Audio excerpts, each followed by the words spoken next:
And now, the conclusion of Ensemble Stage and Mercury Theater on the Air's presentation of the Charles Dickens classic, A Christmas Carol.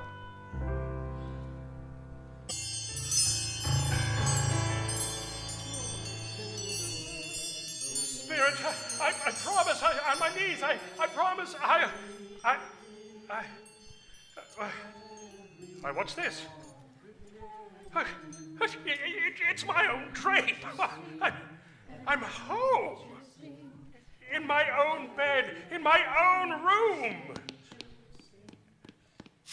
And the sun's shining. It's clear, it's bright. No fog. Oh, what a beautiful day. Oh, glorious. Glorious. Hey, down there, little girl. Yes, sir. What's today? What's that, sir? What day is it, my fine lass? Today?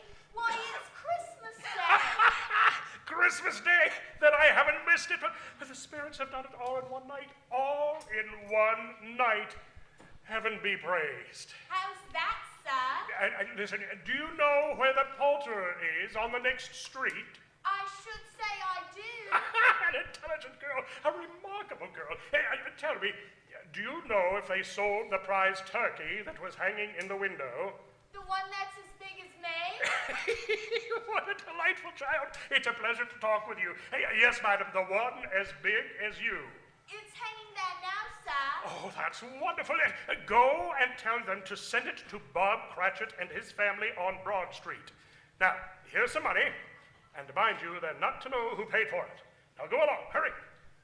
Yes, sir. Here, wait a minute. Here's ½ a crown for your trouble. Yes, sir. Thank you, sir. And a Merry Christmas to you, sir. And a Merry Christmas to you, young lady. Oh, I don't know what to do. I'm as light as a feather, as happy as an angel. I'm as merry as a schoolboy. Merry Christmas! A Merry Christmas to everybody, and a Happy New Year to all the world.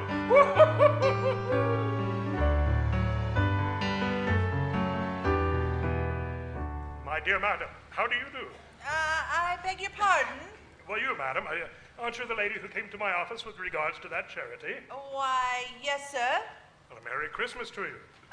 Yes, sir. Allow me to ask your pardon, madam, and will you have the goodness to accept, I prefer to whisper this. What? But Lord bless me, my dear Mr. Scrooge, are you serious? If you please, now not a farthing less. A great many back payments are included in it, I assure you. Will you do me that favor? Well, my dear sir, I don't know what to say to such a magnificent... Now, don't say anything, please. Come and see me. Will you? Will you come and see me? I will indeed. Thank you. I am very much obliged to you. I thank you 50 times. Bless you. Merry Christmas. The next morning, Scrooge was early at his office. He went early for a reason. If he could only be there first and catch Bob Cratchit coming late. That was the thing he'd set his heart upon. And he did it. Yes, he did. The clock struck 9. No Bob. 1:15. No Bob. Scrooge sat with his door open that he might see him come in. And at last he came. His hat was off before he opened the door. His woolen coat as well. He was on his stool in a jiffy, driving away with his pen as if he were trying to overtake 9 o'clock. 15 and 21, 6, carry the 1. 24, carry the 2, 31, and 8. Hello, you Cratchit. Yes, sir? Step this way, Cratchit, if you please.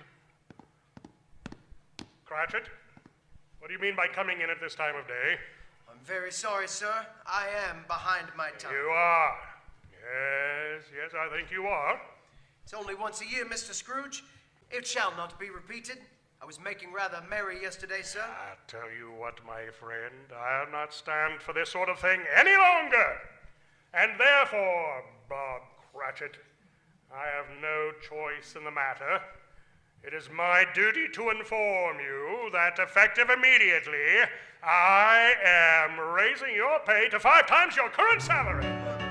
Mr. Scrooge, are you quite yourself, sir? No. Thank heaven, I'm not quite myself. Merry Christmas, Bob. Merry Christmas, my good fellow. A merrier Christmas than I've given you in many a year. I shall raise your salary, and we'll see what we can do for Tiny Tim and the rest of your family, huh? We'll discuss it this very afternoon over a Christmas gore of the finest tobacco in London. Bob, make up the fire.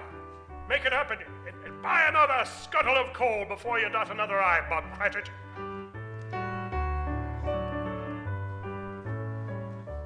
Scrooge was better than his word. He did it all and infinitely more. To Tiny Tim, who did not die, he was a second father.